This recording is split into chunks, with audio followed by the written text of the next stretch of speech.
ನೋಡಿ, ನಾನು ಈ ಪ್ರಕರಣ ನಾನು ಇನ್ನು ಗಮನದಲ್ಲಿಲ್ಲ. ಯಾಕಂದರೆ ಬೆಳಿಗ್ಗೆ ಮೀಟಿಂಗಲ್ಲಿ ಕೂತ್ಕೊಂಡವನು ಇನ್ನೂ ಅಲ್ಲೇ ಇದ್ದೇನೆ, ಪೂರ್ತಿ ದಿನ ಮೀಟಿಂಗಲ್ಲೇ ಇರ್ತೇನೆ. ಬಟ್ ಇಡಿನವ್ರದ್ದು ಧೋರಣೆ ಸ್ಪಷ್ಟವಾಗಿದೆ. ಅವರು ತನಿಖಾ ಸಂಸ್ಥೆ ಅಲ್ಲ, ಅವರು ರಾಜಕೀಯ ದ್ವೇಷ ಸಾಧನೆ ಸಂಸ್ಥೆ. ಅದು ಈಗ ಇಷ್ಟು ದಿನ ಇಡಿ ಅವರು ದೇಶದಲ್ಲಿ ಎಷ್ಟು ಜನ ಅಪೋಸಿಷನ್ ಪಾರ್ಟಿಯವರಿಗೆ ನೋಟಿಸ್ಗಳು ಕೊಟ್ಟಿದ್ದಾರೆ, ಅರೆಸ್ಟ್ ಮಾಡಿದ್ದಾರೆ. ಯಾವ ರಾಜ್ಯದಲ್ಲಿ ಅಪೋಸಿಷನ್ ಪಾರ್ಟಿಯನ್ನು ಬಿಟ್ಟಿದ್ದಾರೆ ಇಡಿ ಅವರು? ಕೇರಳ, ತಮಿಳುನಾಡು, ಆಂಧ್ರ, ತೆಲಂಗಾಣ, ಕರ್ನಾಟಕ, ನಿಮಗೆ ಛತ್ತೀಸ್ಗಢ, ಜಾರ್ಖಂಡು, ವೆಸ್ಟ್ ಬೆಂಗಾಲು, ಡೆಲ್ಲಿ, ಪಂಜಾಬು, ಮಹಾರಾಷ್ಟ್ರ. ಬರೀ ಅಪೋಸಿಷನ್ನವ್ರ ಮೇಲೆ ದಾಳಿ ಮಾಡೋದೇ ಇಡಿ ಅವರ ಕೆಲಸ. ಒಂದನೇದು. ಎರಡನೇದು, ಇಷ್ಟು ದಿನದಲ್ಲಿ ಬಿಜೆಪಿಯವ್ರಿಗೆ ಯಾರಿಗೆ ಎಷ್ಟು ಜನಕ್ಕೆ ನೋಟಿಸ್ ಕೊಟ್ಟಿದ್ದಾರೆ?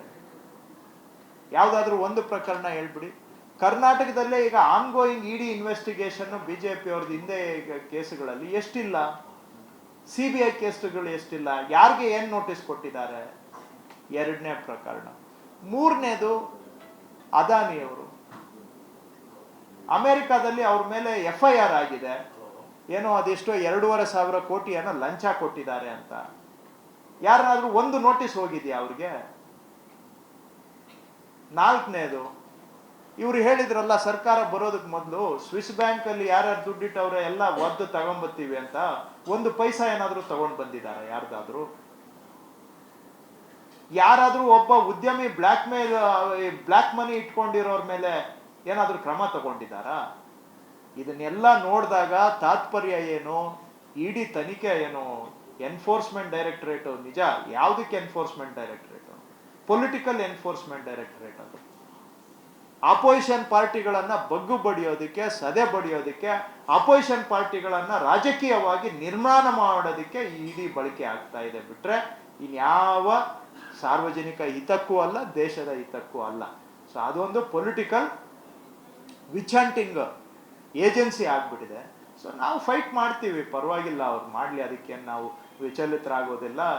ನಾವು ಅವರು ಪೊಲಿಟಿಕಲ್ ಫೈಟ್ ಮಾಡ್ತಾರೆ, ನಾವು ಪೊಲಿಟಿಕಲ್ ಆಗು ಫೈಟ್ ಮಾಡ್ತೀವಿ, ಲೀಗಲ್ ಆಗು ಫೈಟ್ ಮಾಡ್ತೀವಿ. ನೋಡಿ, ನಾನು ಈ ಪ್ರಕರಣ ನಾನು ಇನ್ನು ಗಮನದಲ್ಲಿಲ್ಲ. ಯಾಕಂದರೆ ಬೆಳಿಗ್ಗೆ ಮೀಟಿಂಗಲ್ಲಿ ಕೂತ್ಕೊಂಡವನು ಇನ್ನೂ ಅಲ್ಲೇ ಇದ್ದೇನೆ, ಪೂರ್ತಿ ದಿನ ಮೀಟಿಂಗಲ್ಲೇ ಇರ್ತೇನೆ. ಬಟ್ ಇಡಿನವ್ರದ್ದು ಧೋರಣೆ ಸ್ಪಷ್ಟವಾಗಿದೆ. ಅವರು ತನಿಖಾ ಸಂಸ್ಥೆ ಅಲ್ಲ, ಅವರು ರಾಜಕೀಯ ದ್ವೇಷ ಸಾಧನೆ ಸಂಸ್ಥೆ. ಅದು ಈಗ ಇಷ್ಟು ದಿನ ಇಡಿ ಅವರು ದೇಶದಲ್ಲಿ ಎಷ್ಟು ಜನ ಅಪೋಸಿಷನ್ ಪಾರ್ಟಿಯವರಿಗೆ ನೋಟಿಸ್ಗಳು ಕೊಟ್ಟಿದ್ದಾರೆ, ಅರೆಸ್ಟ್ ಮಾಡಿದ್ದಾರೆ. ಯಾವ ರಾಜ್ಯದಲ್ಲಿ ಅಪೋಸಿಷನ್ ಪಾರ್ಟಿಯನ್ನು ಬಿಟ್ಟಿದ್ದಾರೆ ಇಡಿ ಅವರು? ಕೇರಳ, ತಮಿಳುನಾಡು, ಆಂಧ್ರ, ತೆಲಂಗಾಣ, ಕರ್ನಾಟಕ, ನಿಮಗೆ ಛತ್ತೀಸ್ಗಢ, ಜಾರ್ಖಂಡು, ವೆಸ್ಟ್ ಬೆಂಗಾಲು, ಡೆಲ್ಲಿ, ಪಂಜಾಬು, ಮಹಾರಾಷ್ಟ್ರ. ಬರೀ ಅಪೋಸಿಷನ್ನವ್ರ ಮೇಲೆ ದಾಳಿ ಮಾಡೋದೇ ಇಡಿ ಅವರ ಕೆಲಸ. ಒಂದನೇದು. ಎರಡನೇದು, ಇಷ್ಟು ದಿನದಲ್ಲಿ ಬಿಜೆಪಿಯವ್ರಿಗೆ ಯಾರಿಗೆ ಎಷ್ಟು ಜನಕ್ಕೆ ನೋಟಿಸ್ ಕೊಟ್ಟಿದ್ದಾರೆ? ಯಾವುದಾದ್ರೂ ಒಂದು ಪ್ರಕರಣ ಹೇಳ್ಬಿಡಿ. ಕರ್ನಾಟಕದಲ್ಲೇ ಈಗ ಆನ್ಗೋಯಿಂಗ್ ಇಡಿ ಇನ್ವೆಸ್ಟಿಗೇಷನ್ ಬಿಜೆಪಿ ಅವ್ರದ್ದು ಹಿಂದೆ ಕೇಸುಗಳಲ್ಲಿ ಎಷ್ಟಿಲ್ಲ? CBI ಕೇಸುಗಳು ಎಷ್ಟಿಲ್ಲ? ಯಾರಿಗೆ ಏನು ನೋಟಿಸ್ ಕೊಟ್ಟಿದ್ದಾರೆ? ಎರಡನೇ ಪ್ರಕರಣ. ಮೂರನೇದು, ಅದಾನಿಯವರು ಅಮೆರಿಕಾದಲ್ಲಿ ಅವ್ರ ಮೇಲೆ FIR ಆಗಿದೆ. ಏನೋ ಅದೆಷ್ಟೋ 2,500 ಕೋಟಿ ಏನೋ ಲಂಚ ಕೊಟ್ಟಿದ್ದಾರೆ ಅಂತ. ಯಾರನ್ನಾದ್ರೂ ಒಂದು ನೋಟಿಸ್ ಹೋಗಿದ್ಯಾ ಅವ್ರಿಗೆ? ನಾಲ್ಕನೇದು, ಇವ್ರು ಹೇಳಿದ್ರಲ್ಲ ಸರ್ಕಾರ ಬರೋದಕ್ಕೆ ಮೊದಲು ಸ್ವಿಸ್ ಬ್ಯಾಂಕ್ ಅಲ್ಲಿ ಯಾರ್ಯಾರು ದುಡ್ಡಿಟ್ಟವ್ರೆ ಎಲ್ಲ ಒದ್ದು ತಗೊಂಡ್ಬರ್ತೀವಿ ಅಂತ. ಒಂದು ಪೈಸಾ ಏನಾದ್ರೂ ತಗೊಂಡ್ ಬಂದಿದ್ದಾರೆ ಯಾರ್ದಾದ್ರೂ? ಯಾರಾದ್ರೂ ಒಬ್ಬ ಉದ್ಯಮಿ ಬ್ಲ್ಯಾಕ್ ಮನಿ ಇಟ್ಕೊಂಡಿರೋರ್ ಮೇಲೆ ಏನಾದ್ರೂ ಕ್ರಮ ತಗೊಂಡಿದ್ದಾರಾ? ಇದನ್ನೆಲ್ಲ ನೋಡಿದಾಗ ತಾತ್ಪರ್ಯ ಏನು? ಇಡಿ ತನಿಖೆ ಏನು? ಎನ್ಫೋರ್ಸ್ಮೆಂಟ್ ಡೈರೆಕ್ಟರೇಟ್ ನಿಜ ಯಾವುದಕ್ಕೆ enforcement directorate? Political enforcement directorate. ಅದು ಅಪೋಸಿಷನ್ ಪಾರ್ಟಿಗಳನ್ನ ಬಗ್ಗು ಬಡಿಯೋದಕ್ಕೆ, ಸದೆ ಬಡಿಯೋದಕ್ಕೆ, ಅಪೋಸಿಷನ್ ಪಾರ್ಟಿಗಳನ್ನ ರಾಜಕೀಯವಾಗಿ ನಿರ್ಮಾಣ ಮಾಡೋದಕ್ಕೆ ಇಡಿ ಬಳಕೆ ಆಗ್ತಾ ಇದೆ. ಬಿಟ್ರೆ ಇನ್ಯಾವ ಸಾರ್ವಜನಿಕ ಹಿತಕ್ಕೂ ಅಲ್ಲ, ದೇಶದ ಹಿತಕ್ಕೂ ಅಲ್ಲ. ಸೊ ಅದೊಂದು ಪೊಲಿಟಿಕಲ್ ವಿಚ್ ಹಂಟಿಂಗ್ ಏಜೆನ್ಸಿ ಆಗ್ಬಿಟ್ಟಿದೆ. ಸೊ ನಾವು ಫೈಟ್ ಮಾಡ್ತೀವಿ, ಪರವಾಗಿಲ್ಲ, ಅವ್ರು ಮಾಡಲಿ, ಅದಕ್ಕೆ ನಾವು ವಿಚಲಿತರಾಗೋದಿಲ್ಲ.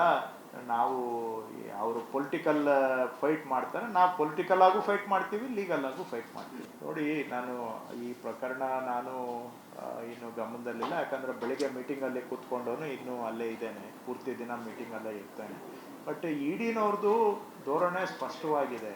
ಅವರು ತನಿಖಾ ಸಂಸ್ಥೆ ಅಲ್ಲ, ಅವರು ರಾಜಕೀಯ ದ್ವೇಷ ಸಾಧನೆ ಸಂಸ್ಥೆ. ಅದು ಈಗ ಇಷ್ಟು ದಿನ ಇಡಿ ಅವರು ದೇಶದಲ್ಲಿ ಎಷ್ಟು ಜನ ಅಪೋಸಿಷನ್ ಪಾರ್ಟಿಯವರಿಗೆ ನೋಟಿಸ್ಗಳು ಕೊಟ್ಟಿದ್ದಾರೆ, ಅರೆಸ್ಟ್ ಮಾಡಿದ್ದಾರೆ.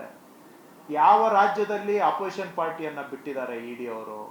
ಕೇರಳ, ತಮಿಳುನಾಡು, ಆಂಧ್ರ, ತೆಲಂಗಾಣ, ಕರ್ನಾಟಕ, ನಿಮಗೆ ಛತ್ತೀಸ್ಗಢ, ಜಾರ್ಖಂಡು, ವೆಸ್ಟ್ ಬೆಂಗಾಲು, ಡೆಲ್ಲಿ, ಪಂಜಾಬು, ಮಹಾರಾಷ್ಟ್ರ, ಬರೀ ಅಪೋಸಿಷನ್ನವ್ರ ಮೇಲೆ ದಾಳಿ ಮಾಡೋದೇ ಇಡಿ ಅವರ ಕೆಲಸ. ಒಂದನೇದು.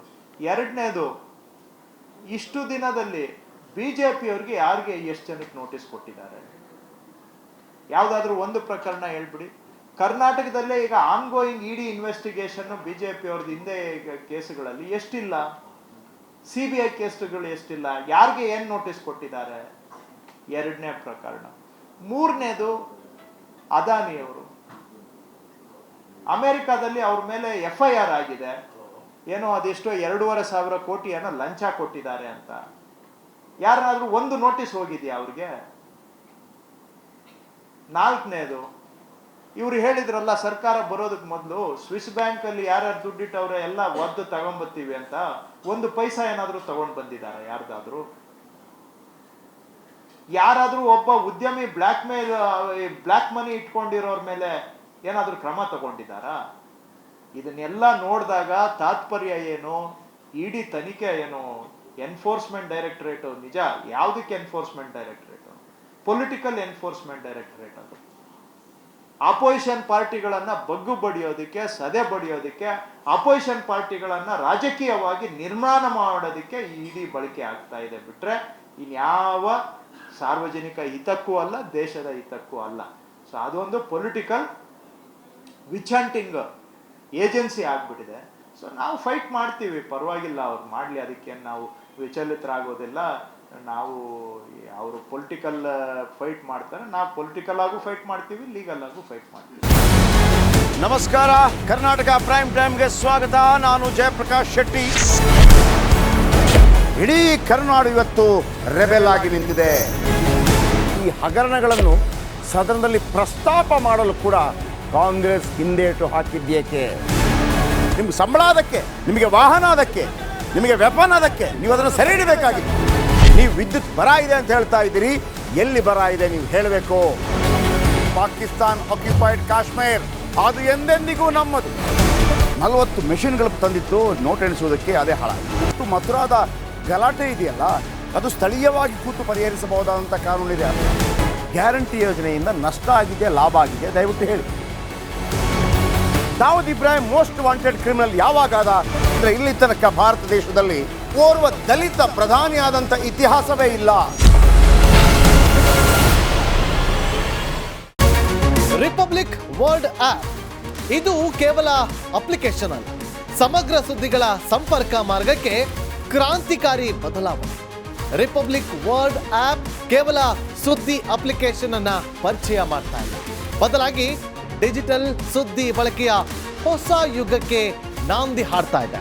ಇದೊಂದು ಬ್ರೇಕಿಂಗ್ ನ್ಯೂಸ್, ಪ್ರಭಾವಶಾಲಿ ಕಾರ್ಯಕ್ರಮಗಳಿಗೆ ಗಟ್ಟಿಯಾದ ವೇದಿಕೆ. ರಿಪಬ್ಲಿಕ್ ವರ್ಲ್ಡ್ ಅಪ್ಲಿಕೇಶನ್ ಈಗ ಲೈವ್ ಆಗಿದೆ. ಗೂಗಲ್ ಪ್ಲೇ ಸ್ಟೋರ್ ಮತ್ತು ಆಪಲ್ ಆಪ್ ಸ್ಟೋರ್ ಎರಡರಲ್ಲೂ ಲಭ್ಯವಿದೆ. ಈಗಲೇ ಡೌನ್ಲೋಡ್ ಮಾಡಿ.